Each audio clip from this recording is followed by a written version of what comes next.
Boboiboy Baraju, 10 rahsia Nova versus Blizzard. Nombor 1.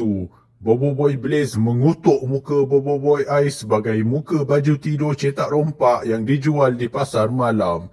Muka macam kali, bersepahlah kat pasar malam. Orang buat cetak rompak baju tidur je lah. Ini adalah reference meta di mana dalam dunia kita yang sebenar memang banyak baju tidur diletakkan gambar Boboiboy secara tidak rasmi tanpa lesen daripada pihak Monster dan sering dijual di pasar malam.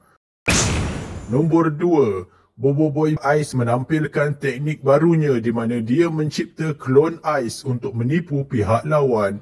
Figura Ice berupa Boboiboy ini hanyalah patung dan tidak bergerak bebas seperti figura makhluk-makhluk air ciptaan Boboiboy Air. Bagaimanapun, ia tetap boleh digunakan untuk pergerakan paling mudah seperti melepaskan panah ais ke arah pihak lawan. Nombor 3. Akhirnya kuasa Boboiboy Nova dan Blizzard muncul sebagai peringkat tahap ketiga elemen api dan air. Bagaimanapun, transformasi penuh belum berlaku dan perubahan fizikal pada tubuh badan, pakaian dan senjata kedua-dua Boboiboy ini belum sempurna. Seperti yang berlaku dalam komik, perubahan ini dihentikan sebelum ianya mencapai 100%.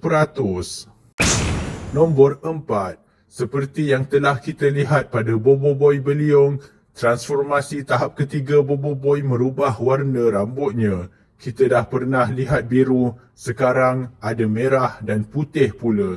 Akan datang, untuk Boboiboy Rimba, kita akan dapat warna hijau. Retaka pun rambutnya berubah dalam setiap transformasi elemental tahap ketiga. Akan tetapi dengan lebih dahsyat lagi, bahkan rambutnya boleh dijadikan senjata. Nombor 5. Nampaknya Boboiboy Nova dan Blizzard masing-masing mempunyai gauntlet ataupun sejenis sarung tangan kuasa. Peralatan ini belum terhasil sepenuhnya. Sebaliknya, kita hanya dapat lihat preview dalam bentuk aura separa pejal. Tangan beku Boboiboy Ice pula dilihat sedikit retak sebelum itu. Kedua-dua sarung tangan ini menambahkan lagi senarai gauntlet elemental Boboiboy yang selama ini terikat dengan elemen tanah atau gempa. Nombor 6.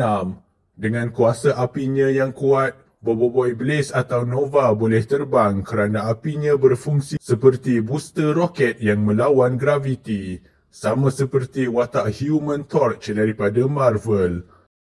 Manakala Boboiboy Ice atau Blizzard bergerak dengan meluncur seperti ice skating atau snow skiing, sama seperti watak Marvel Iceman daripada kumpulan X-Men. Nombor 7.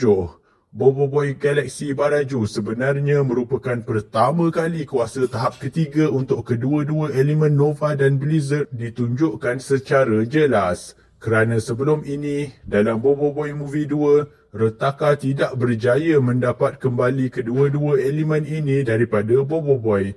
Maka transformasi Retaka, Nova dan Blizzard tidak pernah kita lihat. Kini kita dapat lihat kuasa ini dalam flashback Panglima Pairapi dan Mas Mawais dan juga sedikit teaser perubahan pada Boboiboy walaupun belum berlaku sepenuhnya.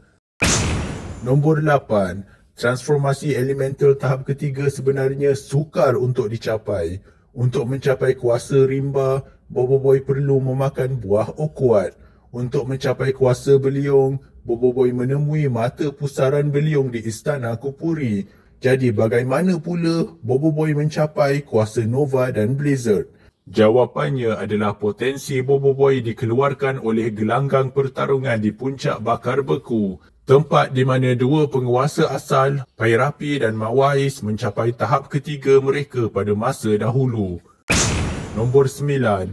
Aura figur Pairapi dan Mawais muncul di belakang badan kedua-dua Boboiboy. Sebelum ini, aura Retaka pernah muncul pada Boboiboy Beliung di planet Windara. Ini merupakan petanda bahawa jiwa pengguna-pengguna lama masih meninggalkan kesan pada kuasa-kuasa ini walaupun penggunanya telah bertukar tangan.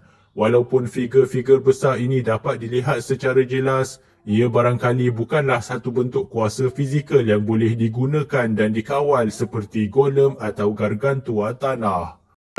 Nombor 10, berbalik pada Bobo Boy Ice dan Blaze, sama-sama dilihat menggunakan senjata mereka dengan cara baru.